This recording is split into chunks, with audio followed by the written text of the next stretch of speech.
So often when we talk about civil wars and political uprisings, we talk about the rebels on one hand and then the government on the other hand. In fact, some of the most well-known academic studies on the causes of civil war specifically model these as struggles between two unitary or cohesive actors.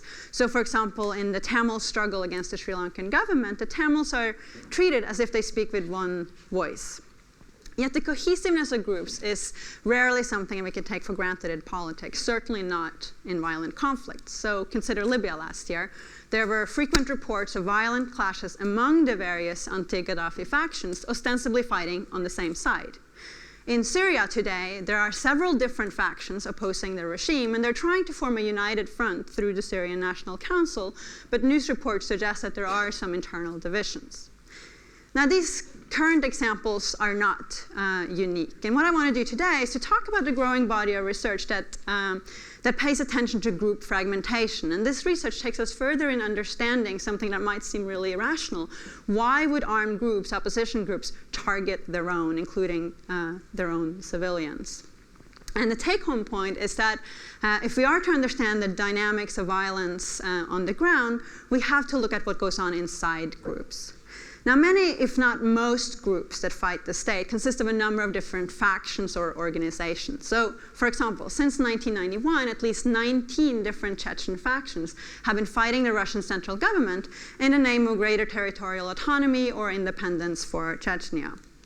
The map here shows you a few self-determination movements that have been active from 1960 to the present, and it just shows you the number of factions that have represented each of these movements over the course of their lifespan when they've operated. Now, what we have to consider is that each one of these factions finds itself in a dual struggle. First, it finds itself in a struggle against the state. So like the other factions in the group, it is fighting the state for things like regime change, the redistribution of wealth, in these cases self-determination or independence. Now, as important for any one faction is a second struggle with the other factions in the group. This means that for some factional leader, the question of, for example, who gets to govern after the regime falls might be as important as toppling the regime.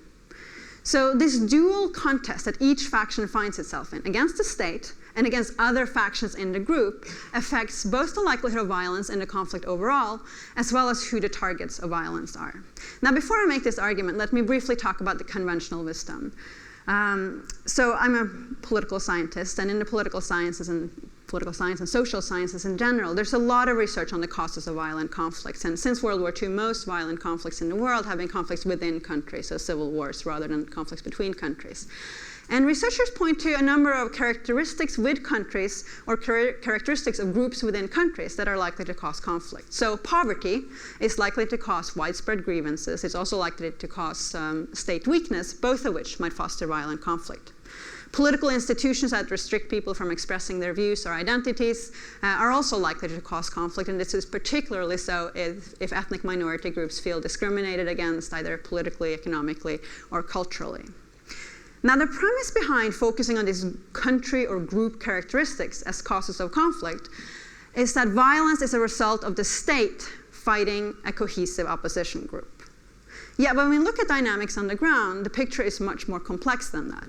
So from Corsica to Chechnya to the Palestinian movement, we see a number of different factions representing the group and fighting the state, while simultaneously fighting one another. Now, if we model conflicts as a struggle between a central state and a cohesive group, as the conventional wisdom does, this seems highly irrational. After all, these factions are on the same side, fighting the same state for the same kind of things. Like, why would they be fighting one another? Why would they spend time, energy, lives, and money on fighting one another? And this is where the dual contest idea becomes important. So my colleagues Kathleen Cunningham at the University of Maryland and Lee Seymour at Leiden University and we suggest that infighting is only irrational or inexplicable if we consider conflict as a struggle between the state and a cohesive group. Once we depart from the assumption that groups are cohesive and we start focusing on how factions find themselves in a struggle with other factions in the group, we can make sense of infighting.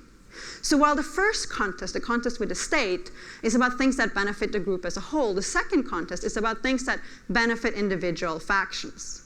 So regardless of whether the group as a whole wins the struggle against the state and achieves, say, greater political rights, factions that dominate within the group stand to gain in their own rights. Now, those gains can be positions of power, monetary payoffs, or other material gains. So, for example, last year when the US recognized Libya's transitional council as the legitimate governing authority, it caused speculation that billions of dollars in frozen assets would be made available to the Libyan opposition. Now, in order to gain access to power and the things that come with power, each faction within the movement strives to be politically relevant. And we can think of political relevance as ranging from factions that scramble to survive on the low end to, on the high end, those that dominate the struggle. Now, this quest for political relevance has several implications for how conflicts unfold. For starters, it pays off to use violence. If you're a faction within a group consisting of many other factions, it's harder for the state to ignore you and for the other factions to ignore you if you are using violence. Hence, the more factions representing a group, the higher the chance that any one of them will turn to violence. This strive for political relevance also means that factions might start targeting rival factions. So even if you as a faction know that the rival factions in your group, they're fighting the same state for the same thing, you are more likely to reach a position of power if there are fewer rival factions around. Hence, you might start targeting them. You might even start targeting the civilian population within your own group as a means to reduce the support base of your rival factions. Now, in the last few years, scholars have started to point to these social dynamics on a case-by-case basis. We read about this in the newspapers. But we also want to know if we can say something more general, across cases and across time. So in order to do so, my colleagues and I, we have tested this dual contest framework in a statistical analysis. So what we did was that we used a random sample of self-determination groups from 1960 to the present, some of them that you see here. And then we collected information about how many factions are there within each group, do they use violence, and who are they targeting. And what we found statistically is that even when we control for usual suspects that are associated with explaining violence, such as levels of democracy and poverty, the number of factions matter. So we found that if there are groups with many factions, chances are that any one faction within that group, chances are higher that any one faction within that group will use violence. And this is particularly so if the other factions in the group are already using violence. We also found, as this figure here shows you, that as the number of factions within the group increases, particularly as the number of other violent factions within the same group increases, the probability that any one faction will start targeting members of its own group, including civilian members of its own group, is increasing. Now, what does this mean? Well, it means that if we are to understand or explain violent conflicts, we have to focus not just on country characteristics or group characteristics, we have to look at what goes on inside groups. Other researchers have made a similar case for how we analyze the state, that violence might be driven by whether the state is represented by one organization or many organizations, say militias, acting in the name of the state. And this all matters for policy. So the research that I've talked about here, this suggests that civilians in war zones sometimes might have as much reason to fear the organizations that represent them as they do the state that they're fighting.